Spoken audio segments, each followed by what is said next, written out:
Olá, gente!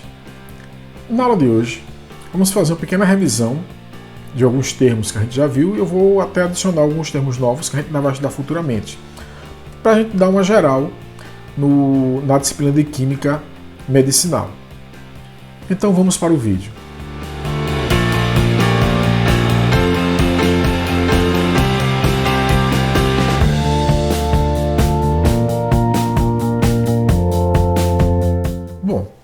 Como vimos anteriormente, os fármacos são estritamente definidos como substâncias químicas usadas para prevenir ou curar doenças em humanos, animais e plantas. Os fármacos eles agem interferindo nos processos biológicos e nenhum fármaco, portanto, vai ser completamente seguro. Todos os fármacos podem agir como venenos se ingeridos em excesso. Vamos pegar, por exemplo, o paracetamol. Uma overdose de paracetamol pode causar coma ou até a morte. Além disso, a maioria dos medicamentos tem efeitos biológicos não benéficos. Como vimos, a aspirina, que é comumente usada para aliviar dor de cabeça, também pode causar irritação gástrica e sangramento. Esses efeitos indesejados são comumente chamados de efeitos colaterais. O uso excessivo dos medicamentos, como antibióticos, pode resultar no desenvolvimento de resistência a esse medicamento, tanto pelos pacientes quanto pelos micro-organismos e vírus que o medicamento se destina a controlar. A resistência ocorre quando o medicamento não é mais eficaz no controle de uma condição médica. A resistência ou tolerância aos medicamentos, frequentemente denominada taquifilaxia, surge nas pessoas por uma série de razões. Por exemplo, a eficácia dos barbitúricos muitas vezes diminui com o uso repetido porque a dosagem repetida faz com que o corpo aumente sua produção no fígado de enzimas que metabolizam a droga, reduzindo assim a eficácia dessa droga. A resistência aos medicamentos também pode ser devido ao aparecimento de uma proporção alta de micro-organismos resistentes aos medicamentos. Essas cepas surgem de forma natural e podem se multiplicar rapidamente ao se tornar a cepa predominante desse micro-organismo. Por exemplo, medicamentos antimaláricos estão se tornando menos eficazes por causa do aumento na produção de cepas resistentes ao parasita da malária. E por que temos que estar constantemente desenvolvendo os novos fármacos? Né? Então eu vou citar aqui 4 fatores que eu vou destacar como principais fatores que justificam o desenvolvimento desses fármacos. Os novos fármacos são constantemente necessários para combater a resistência aos medicamentos. Eles também são necessários para a melhoria no tratamento de doenças já existentes e no tratamento de doenças recentemente identificadas. Estamos passando por essa situação agora, que é o desenvolvimento de novos fármacos que possam combater o coronavírus. E, por último, nós destacamos também que a produção de medicamentos mais seguros que possam reduzir os efeitos colaterais de medicamentos já existentes. Beleza, gente? Isso tudo levou ao desenvolvimento racional de medicamentos. Inicialmente, esse desenvolvimento era centrado em torno de produtos naturais, isolando de plantas e materiais animais. Mas à medida que o conhecimento aumentou, uma nova gama mais ampla de compostos farmaceuticamente ativos foi usada como ponto de partida para desenvolvimento de novos fármacos.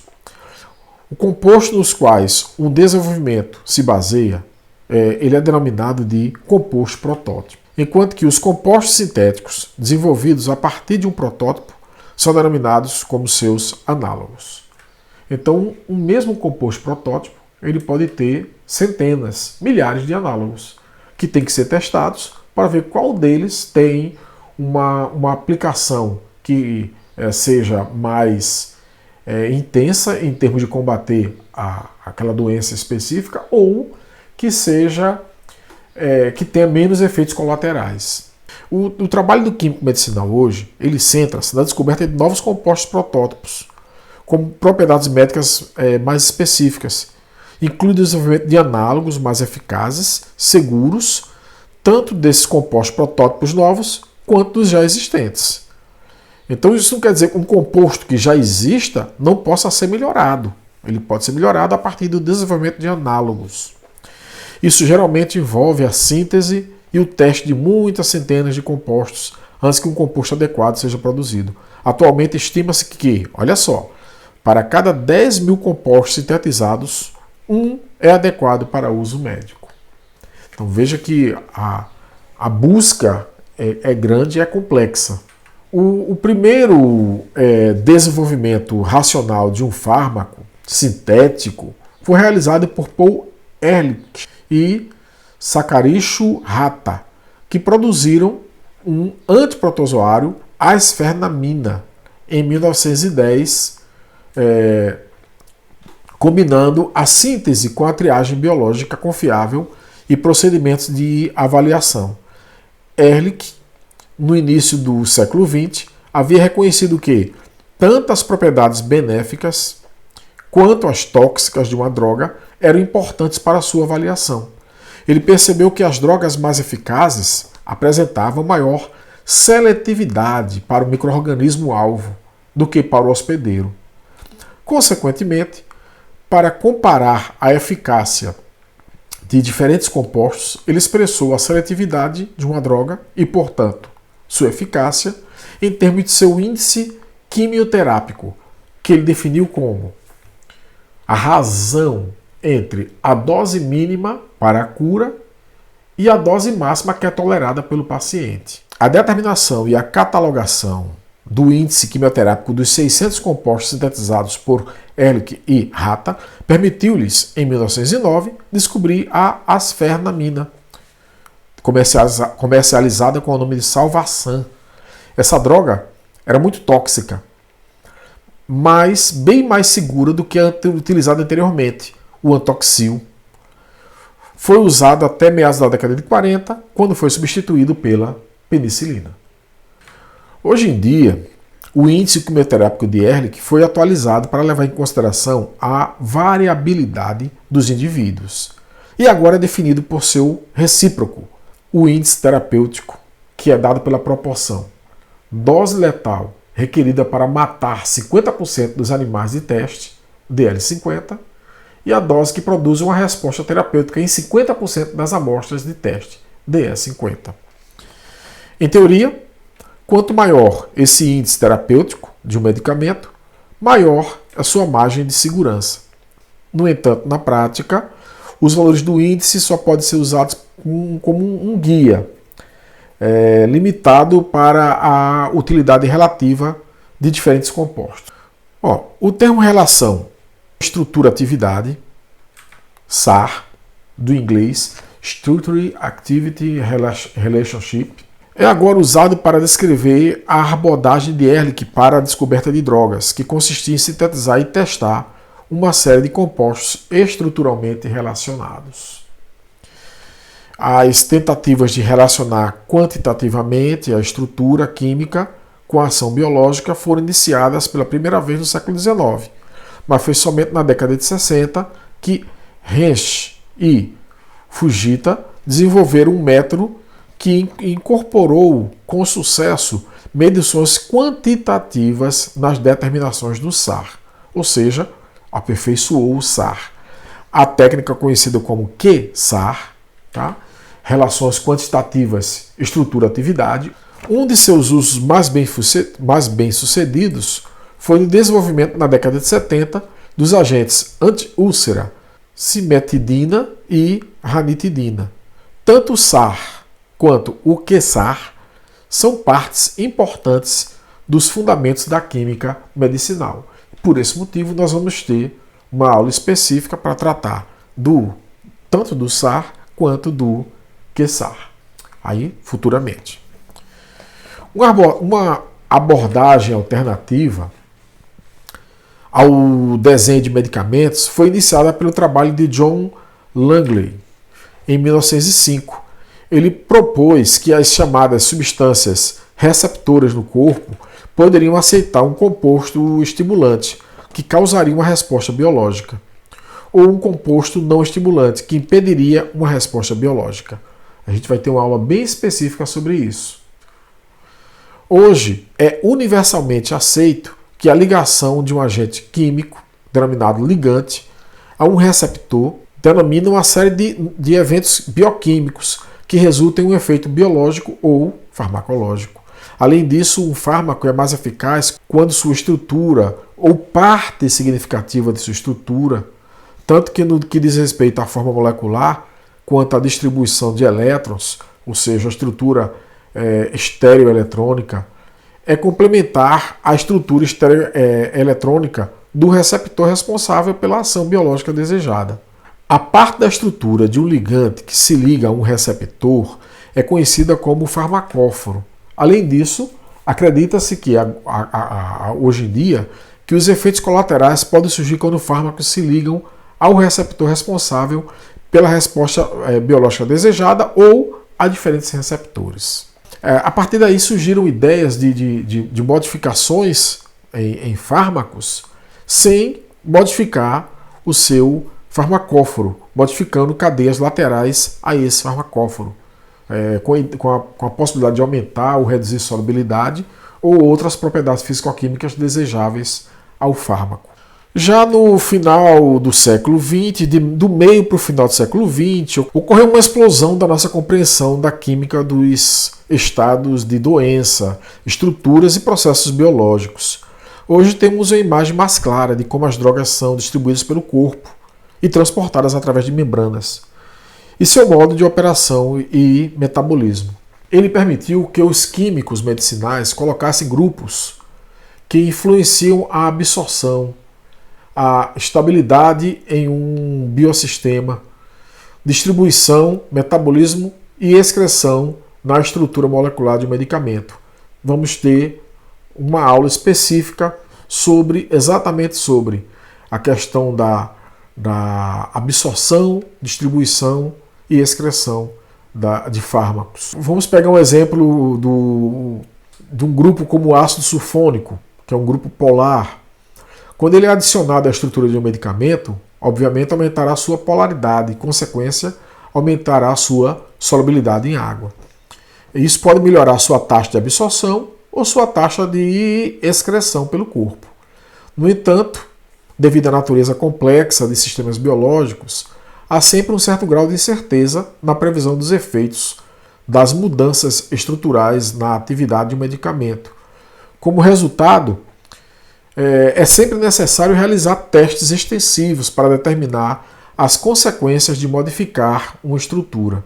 Além disso, a alteração de um grupo ou a introdução de um novo grupo, ele pode alterar a natureza de atividade do composto. Por exemplo, a mudança do grupo éster na procaína para o grupo amida dá origem à procainamida. Então, nesse caso, essa mudança, que é bem simples, você pode analisar aqui que a mudança consiste em apenas alterar aqui, esse oxigênio por um nitrogênio, que aí o éster, isso aqui é o éster, passa a ser uma amida. Essa mudança ela altera a atividade de um anestésico local, como é o caso da procaína, para um antiarrítmico, como é o caso da procainamida. A introdução ou remoção de grupos carregados ou grupos que podem formar íons dentro ou fora de uma estrutura também pode ter um efeito marcante na ação do medicamento. Isso ocorre porque as drogas normalmente precisam cruzar barreiras de membrana lipídica e, portanto, apolares para atingir seu local de ação. Consequentemente, à medida que a natureza polar da droga aumenta, geralmente se torna-se mais difícil para que ela possa cruzar essas barreiras. Por exemplo, sais de amônio quaternário, que são permanentemente carregados. Aqui um exemplo para que vocês entendam o que é um sal de amônio quaternário. Veja que aqui tem esse nitrogênio formando 4 ligações. Lembra que normalmente o nitrogênio ele pode formar 3 ligações e tem um par de elétrons não ligado. No caso aqui ele está usando esse último par de elétrons para se ligar e consequentemente ele ficou com uma deficiência de carga negativa, ficou positivo. Isso é o que nós chamamos de um sal de amônio quaternário. Então, eles podem ser usados como alternativa a uma amina em uma estrutura, a fim de restringir a passagem de uma droga através de uma membrana. A estrutura da neostigmina, que é essa que está aí, que vocês estão vendo, desenvolvida a partir da fisostigmina, que apareceu agora para vocês, contém um grupo amônio quaternário, que impede a molécula de cruzar a barreira hematoencefálica, e isso evita atividades indesejadas no sistema nervoso central. No entanto, seu análogo, a miotina, pode formar a base livre. Como resultado, é capaz de atravessar as membranas lipídicas, que pode causar efeitos colaterais indesejados no sistema nervoso central. Então apareceu aqui embaixo para vocês a estrutura da miotina, que é um análogo da neostigmina. Então, se você olhar aqui direitinho, olha só, você vai ter em relação a essa estrutura de cima, nós estamos espelhados. Então, esse nitrogênio seria esse daqui. E veja que aqui o nitrogênio está ligado a 3 grupos metila, né? Aqui é CH3, CH3 e CH3. Já aqui embaixo você tem 2 grupos metila, CH3, CH3 e um H. Esse cloro aqui é somente o contraíon, tá? Então, faz de conta que ele não existe aqui. Aqui também vai ter um contraíon, provavelmente o cloro, que é o mais usado. Mas aqui você tem um hidrogênio no lugar de um metil. E qual é a consequência disso? É que o hidrogênio ele pode ser transferido, pode haver transferência de próton aqui. Então veja que quando você está no meio básico, a base consegue tirar o próton, tá, da miotina, e aí a consequência, ela forma essa molécula aqui, que tem uma polaridade menor porque não tem a carga positiva no nitrogênio. Tá? Então, nessa forma aqui da molécula, ela vai ter dificuldade de atravessar a barreira lipídica, ou seja, as membranas celulares. Só que quando você põe no meio ácido, o oposto acontece. Olha, no meio ácido, essa molécula vai receber um próton nesse nitrogênio do ácido. Consequência, vai formar a sua forma carregada, né? A forma de sal. E aí aumenta a solubilidade e dificulta atravessar paredes lipídicas. Os estudos de SAR e QSAR dependem da escolha sempre do ponto de partida. Tá? E, obviamente, existe aí uma casualidade, existe sorte na escolha de você encontrar esse composto protótipo. No entanto, as técnicas que nós usamos hoje, como modelagem por computador ou a química combinatória, vamos, se der tempo, falar sobre os dois, talvez não dê tempo nesse curso, introduzidas na década de 70 e 90, tendem a reduzir o número de descobertas pela sorte ou intuitivas. A modelagem por computador, ela reduziu a necessidade de sintetizar cada análogo. Você pode simplesmente montar os análogos no computador e avaliar as suas propriedades físico-químicas sem precisar chegar a ele de fato.